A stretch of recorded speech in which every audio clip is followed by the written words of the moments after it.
mo doon eh. So, tubong biyahero rin, gida dito, nahin mo ng samok.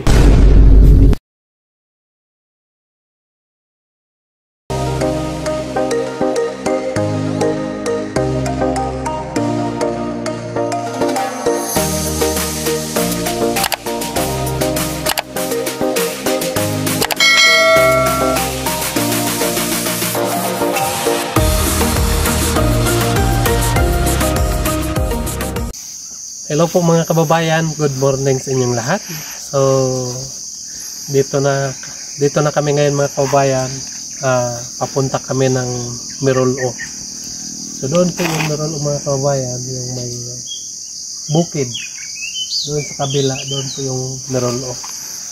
So nandito na kami sa sa Mapula mga kababayan kasi inutusan po ako ng team na ipakuha yung mama ni may mama ni Neri mga kababayan.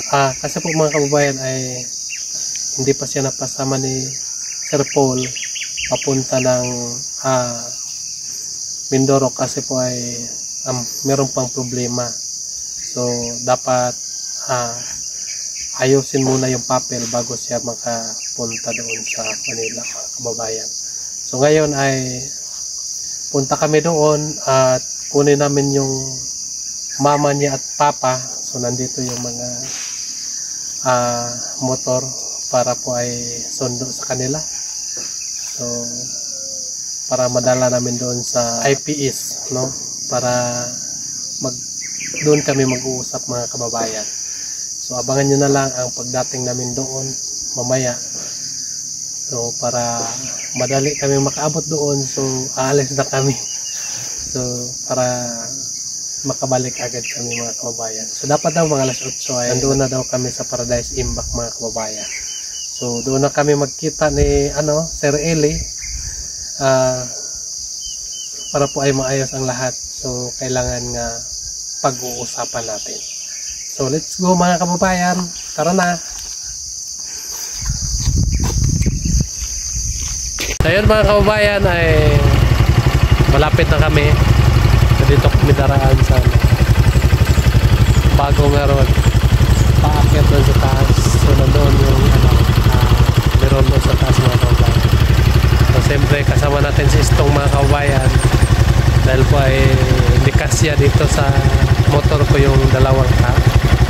So dalawa sila doon. So nag-isa-isa kami sakay mga kababayan. So abangan nyo na lang pagdating kami mga kababayan. So ayun mga kababayan, so nandito na kami sa Sitio Merolo.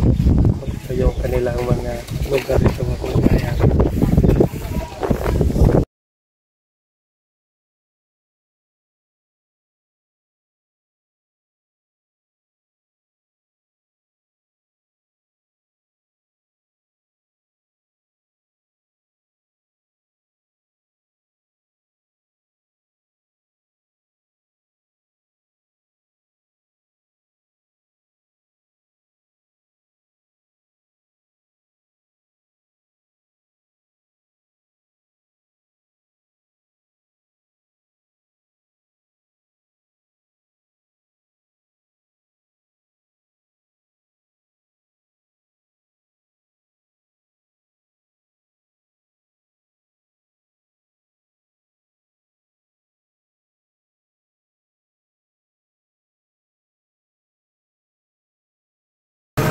So yun mga kababayan ay dito muna kami sa Mapula.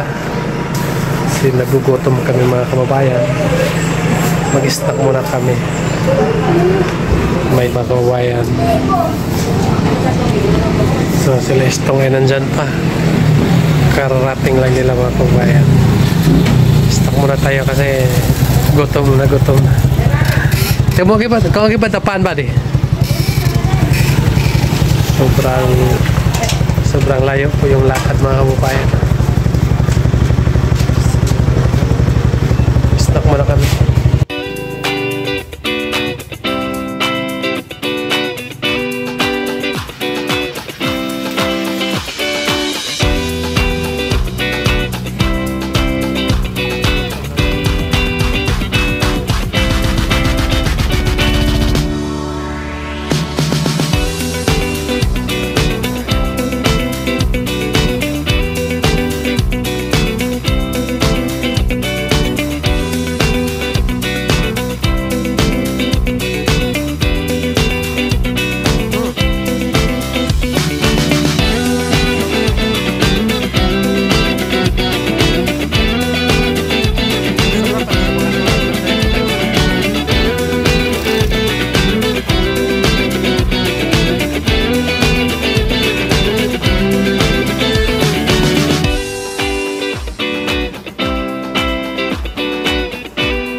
tapos na kami na snack. So alis naman po kami mga kababayan para makabot na kami doon sa aming pupuntahan.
Konting tiis na lang mga kababayan,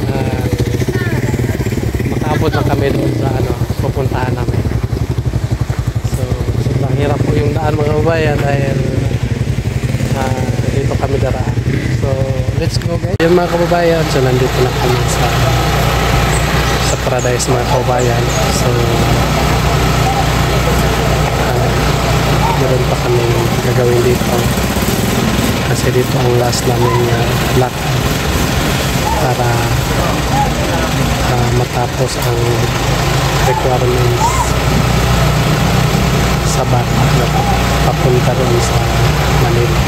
So samahan nyo na lang kami mga kababayan sa mga kaganapan namin ngayon. So dito na kami mga kababayan sa Paradise. Musta excited ka na? So nandito na rin yung mama niya, kinuha namin doon sa kanila. Sana po ay maayos na ito, no? Matapos ng kanyang papel. Ilang araw na? Parang 5 araw na tayo kahapon nandito pa rin kayo ngayon. So nagpapasalamat din ako sa kanyang magulang kasi po ay support kayo sa inyo. So, kahit malayo na dito pero nagpunta pa rin sila. Nandito din si Ili. Master.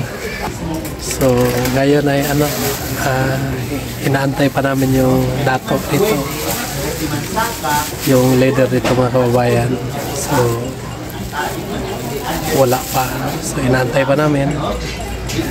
So pagka okay na, so ihatid ko naman po sila pabalik sa kanilang lugar. Super layo yung lugar. Parang tatlong oras yung biyahe. 2 kasi maputik doon sa inyo, may umuulan doon. So sana po ay pag nandoon ka na sana mag-aral ka mabuti para po sa kinabukasan at para makatulong ka sa mga. So, anong utos ng doon sa iyo, anong payo dapat susundin lang na. So, baka mabaguhan ka doon kasi po iba din kung nandoon tayo sa ating nanay, iba yung nandoon tayo sa ating pamilya. Kapag nandoon ka na sa iba din, parang iba na rin yung mo. So pag nandoon ka na, dapat mo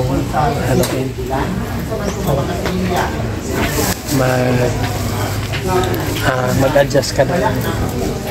So sana po ay makatapos kasi yung pag-aaral. So yung nanay mo diba may cellphone kayo, tawagan mo lang siya para hindi ka mag-miss yung nanay. So dito muna kami mga kababayan. So, i-update ko lang kayo mamaya kapag matapos na kami dito. So, ang mga data dito nandyan pa. Nag-meeting pa sila mga kababayan. Pero yung leader wala pa. Yun ang inaantay namin. So, ipakita ko na lang sa inyo yung mga kaganapan dito ngayon mga kababayan. Dahil po marami sila dito kasi may sila dito, may meeting sila dito, meeting sa IPS. So yun lang no, sipag-sipag sa mag-aaral. Malimutan sa tanan, ako dahil sa Emilia sa Emilia. Kumbaga, ako yung karon yung Tubong Biyahero. Tapos, naami karon kay tungod sa naunang mga ang isang batalikan o merol o sa tapak mga dagdag sa Manila. Ito yung karon ngayon o sertifikasyon para sa travel.